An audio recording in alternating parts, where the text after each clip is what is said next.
Morning students, आज हमारे ए plus computer institute पर टाइपिंग टेस्ट का आयोजन किया गया है और जिसमें चेक किया जा रहा है कि हमारे इंस्टीट्यूट पे जो फास्ट टाइपिंग वाले बच्चे हैं जिनको टाइपिंग बहुत ही अच्छी है उनका टेस्ट हो रहा है और जो उसको फर्स्ट आएंगे उनको अवार्ड द्वारा सम्मानित किया जाएगा। आइए देखते हैं कि किसकी कितनी अच्छी टाइपिंग है।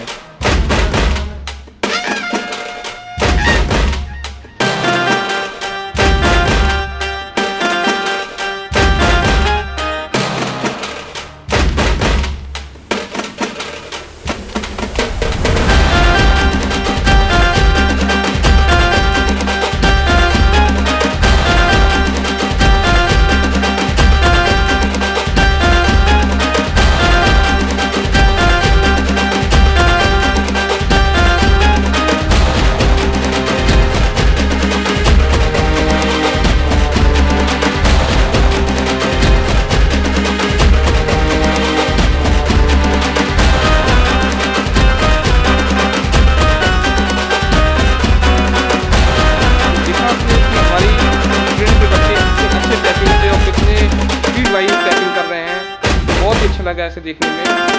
आगे भी हम लोग के यहाँ अलग अलग टेस्ट का आयोजन होने वाला है, इसके लिए हम लोग आगे मिलते हैं।